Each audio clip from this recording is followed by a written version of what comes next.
On this tutorial, I'm going to show you the exact settings I apply to a voiceover once I've recorded it into Adobe Audition.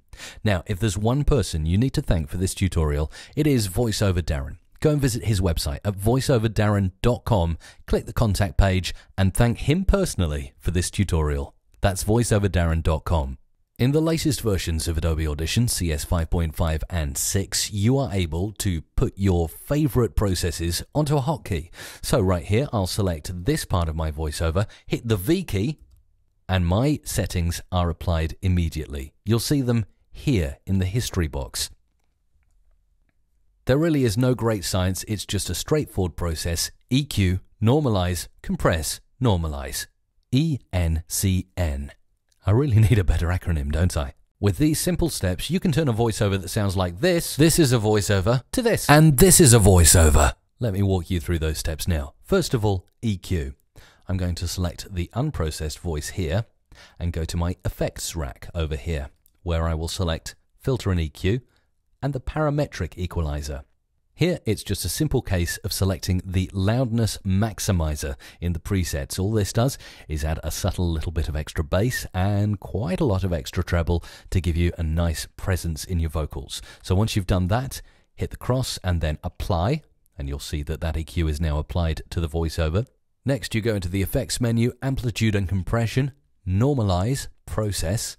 That'll bring up this box and you can normalize the voiceover to your favorite late 90s radio station frequency. So 98.8 there. You might choose to go for perhaps 95.8. Anything in the late 90s is good. Next, it's the compression, or as it's called in Adobe Audition, the dynamics processing. So head back to the effects rack, go to amplitude and compression, dynamics processing, and then I've got a preset called mic compressor. That's something I've set up myself. I'm going to zoom into my settings there, take a look at them, note them down, and you can set them up yourself in Adobe Audition.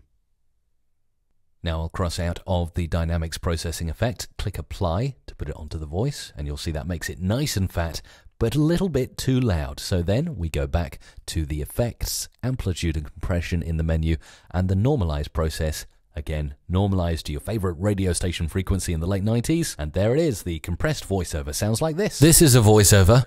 Now, how do you get all of those processes onto one hotkey so you're not doing 4 things each time you want to process a voiceover? Well, you simply head into the Favorites menu in Adobe Audition CS 5.5 or 6 and select Start Recording Favorite. When you do that, you'll get the opportunity to then go ahead and record all of those processes, kind of like a macro, or it used to be known as a script in previous versions of Adobe Audition. Once you've finished, you simply go into Favorites, Stop Recording Favorite, give it a title, and then to assign it to a hotkey, hit the Alt-K key on your keyboard to bring up keyboard shortcuts.